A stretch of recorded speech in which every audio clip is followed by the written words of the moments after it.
So your journey is really cool, man. Like, so coming out of high school, what was your recruitment like? Like, because obviously, I don't know that everybody knows where you went and what position you played. Right. So, Yeah, it was interesting, especially like that was right around COVID.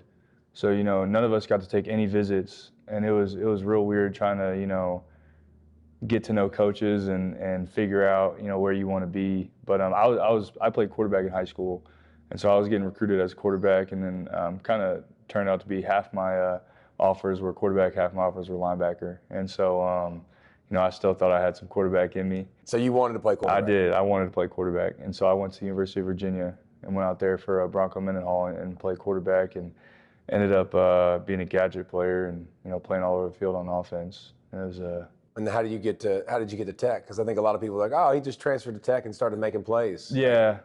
So McGuire was at Baylor when he'd offered me to play linebacker, and so when he got the job here, I had a few guys who were on the team here out of high school, and so I kind of hit them up and was able to get a spot down here. But he didn't have any scholarships left at the time, and so it was kind of one of those where it's a tough decision to leave a place where you're taken care of, but kind of trusted in him, and it's kind of gone from there. But playing a new position and doing everything, it's definitely different. What was the hardest part of adjusting to linebacker?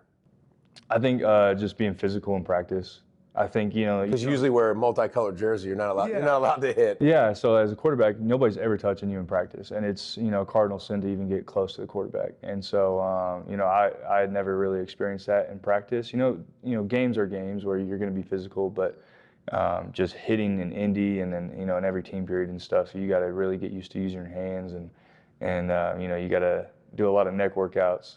But other than that, yeah. I bet that neck was sore, getting all that contact, repeated contact over and over. Yeah, because it used to be where it's just kind of after a game, and it's kind of a Sunday, Monday thing, and then it's good. But it's all throughout the week, and you have to get ready for the next game. But yeah, that was probably the biggest difference. I have to imagine though, like playing quarterback, like that had to help being a linebacker. Like, I mean, do you still look at the game?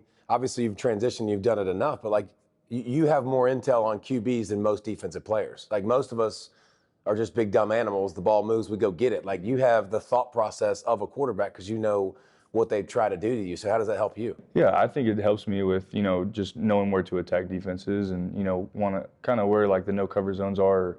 Pre-snap where their grass is, and just being able to put myself in a position to be able to do my job, but able to protect us as much as possible.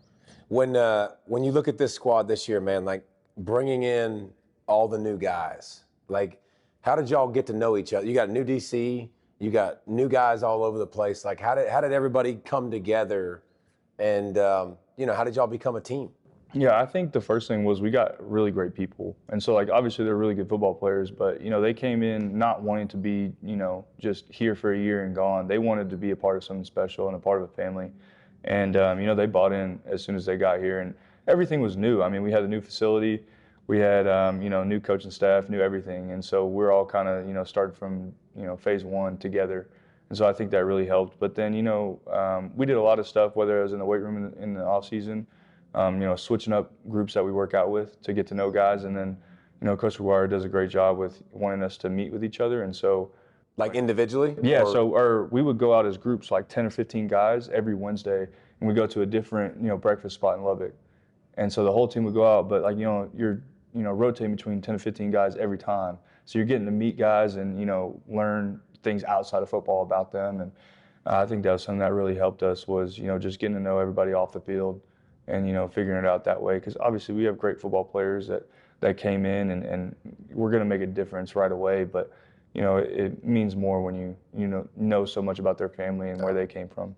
You got some monsters in front of you. I mean, some monsters. Mm-hmm. Like, what's it like with those guys? Give me a like. When did you know? Like, when did you know those guys? Because like everybody has different hypes and different things. Like when coming in, but like when did you know? Like when you're at practice, you're like, that's a little bit different. I mean, the first day of spring ball, the first day of spring ball, and I'm just watching them do Indy, and like David and Romello and Lee Hunter and like all these guys that are, massive, they're moving just different than I've ever seen anybody move.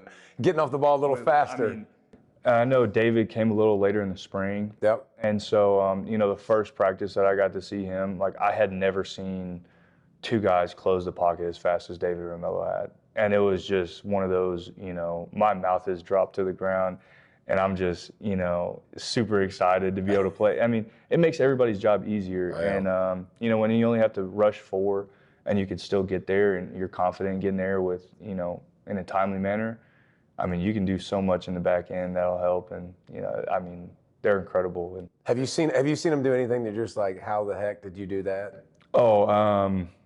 well, like we'll watch it in film. So in practice, when we go good on good and, we're watching a play where, something goes wrong in the back end, but then Coach will kind of bring it up. Well, it's a sack. I'm like, what do you mean? Like it was, a second and a half, not even. It's like, oh yeah, watch David. And it's like the nastiest move you'll see.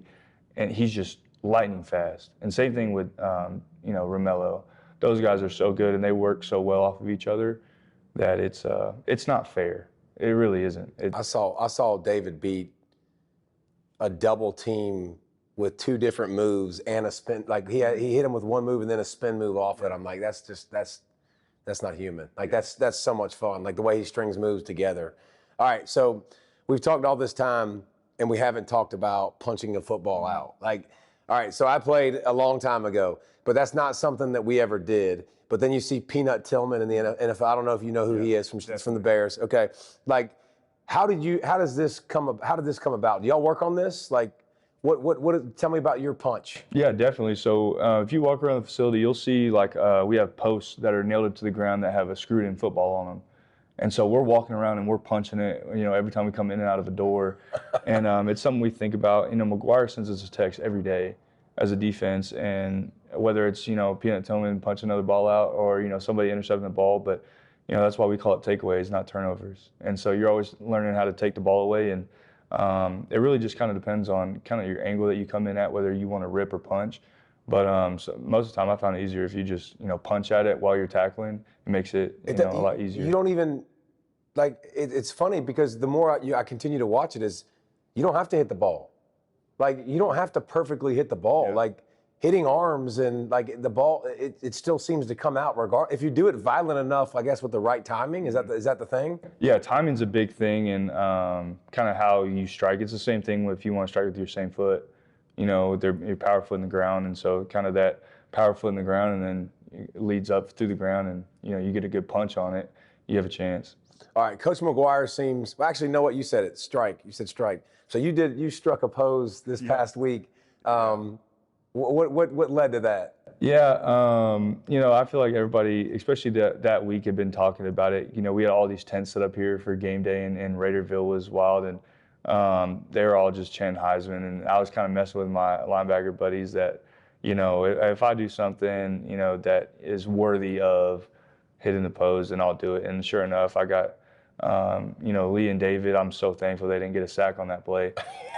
He bought some time. Yeah, they were real close to getting there, and so kind of. That's the only time you're gonna be thankful. Oh, I know, I know, and I was able to tip it to myself and then go for it, and I didn't even want to hit it then, and I was just kind of celebrating about to get off the field, and then one of my teammates was telling me to hit it, and so it was in the moment, a lot of adrenaline going. Ain't nothing wrong with that. Yeah. Nothing wrong with that. All right, so we'll wrap up. Coach McGuire seems like the most country, cool, chill, nothing bothers him type of guy. I can't imagine that's always the guy you see. Man, Coach McGuire is the same guy all the time, talking to the media, whether we're here at 5 a.m. getting ready for a walkthrough on Thursday, or in the afternoon for a practice. So he's never mad. No, I mean, he gets mad, but I mean, his energy level and his, appreciation for everybody is always the same.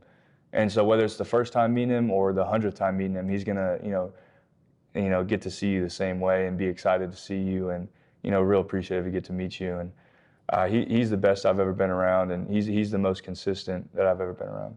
That's cool. When you bring in all these guys and you hear, Like, I guess, how does this make you feel when you hear people talking about, like, well, they went and bought a defense. They bought a defensive line, bought a defense, buying wins. Like, does that bother you at all? Not really. I mean, I feel like everybody around the country is doing it. Yep. It's just kind of where, it's paying off for us because I think we're more important with doing it with the right people and bringing the right people in. And like I said earlier, we didn't bring just great football players. We brought great people and people who want to come in the building and want to be a part of a family and want to, buy into a culture. And I think that's paid off for us so far. What's the goals? What was the preseason goals for Texas Tech? Big 12 championship. All right, so that's what we're singularly focused on, the Big 12 championship. Yes, sir. Whoever gets in the way. Whoever gets in the way. Who would you like to beat in the championship game? Do you have a rival that y'all play that you want to beat more than others? I mean, I feel like we had a rival, which was TCU and Baylor, but we didn't even play them this year. Which is weird. That's the conference expansion. Right. And so I guess, now I don't even know who we would have. I mean, I would love to play Arizona State again. I'd love to do whatever I can to win that game. But it's really just whoever, shows up. But we got to get there first. We got a good one this weekend with a really explosive offense. And so we'll go 1-0 this week, and then we'll see what happens. All right, 1-0 this week. Yes, sir. Good to sit with you, brother. Appreciate your time. Appreciate the time. Yep. Yes, sir.